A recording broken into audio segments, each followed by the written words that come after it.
putting pressure on the spline of the book to the point of where you want to spread.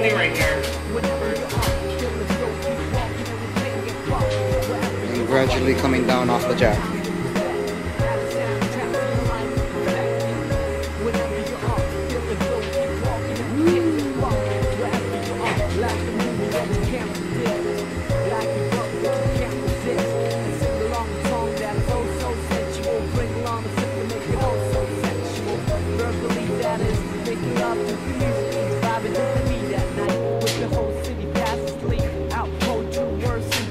Do it like half-inch to full-inch increments. See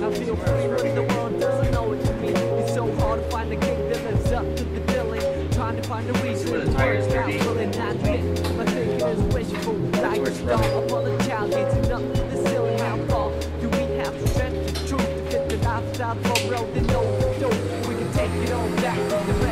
Over.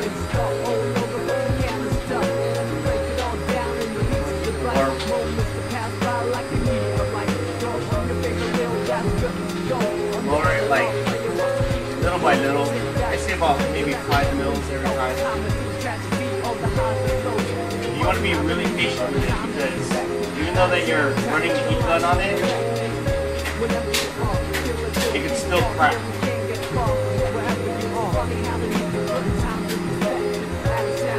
So how many passes you figure? Or you could start small and you build your way up? Yeah. Damn. I mean, depending on how aggressive you want to roll, you would, you know, eventually you're gonna add more books.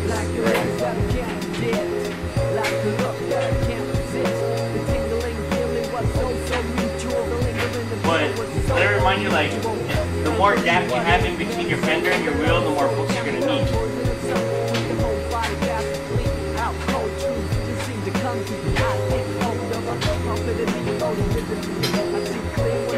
You gotta be real patient.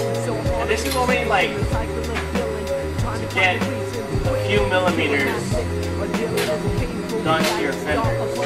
You know? I recommend if you're gonna get like an aggressive roll, to start off with an actual fender roller. But if you don't have one available, then this is fine. It just takes a lot longer for you to dial it in. Obviously, it's gonna be a little bit more accurate to your fitment than it is because if you use a fender roll, your tire is going to be, or your wheel is going to be off the car, so you don't know exactly how far to pull. Whereas this one, it's like you can stop. Okay, that's it. You know?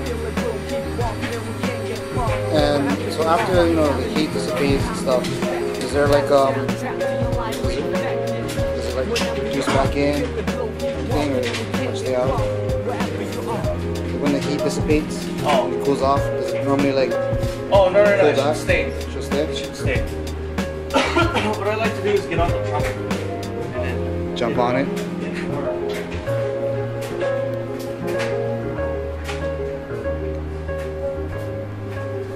Okay, we can take it all back to the register and start all over from the basically, this is the area we're trying to go from here to here and working it down. This is where it's biting. Just scroll through the trees and let your miseries go. Sunshine, hurricane, all the highs and lows.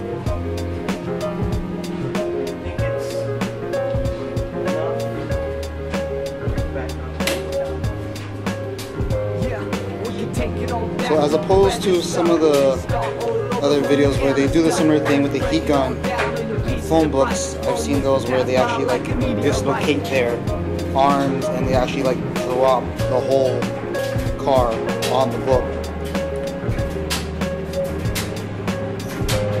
That's more of a I don't give a fuck kind of way. Yeah.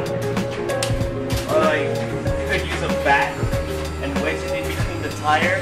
Right. The fender and then roll with the bat in between the fenders. Hopefully, doing this will resolve the rubbing on my behalf. Hopefully. If not, then start saving for tires. or just race it off. You can easily just raise it up, Right. you know, but no one wants fender down.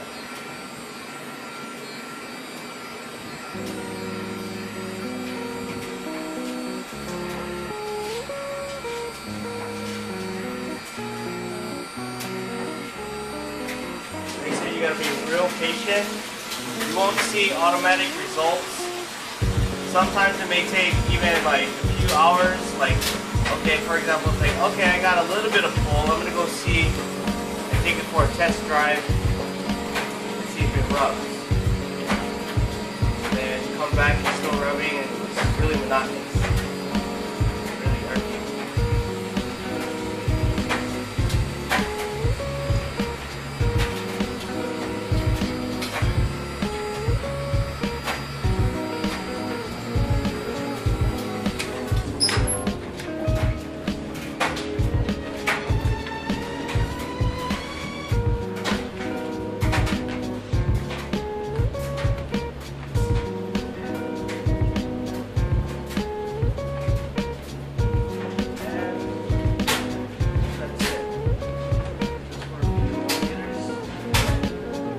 All within a matter of 15 minutes.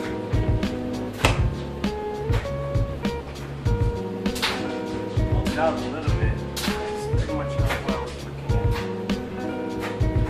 Might rub on there. Other than that, that's pretty much it. They got clearance. I mean, you can see clearance right there. Of course, when you hit a bump, Oh yeah. right? If you hit a bump, it'll look like this. And it's cambering in a little bit, right? Mm-hmm. Does it look like it's touching? It looks like it's just gliding by. I can't see the actual thread behind it. Okay. So that's pretty much all you need to clear.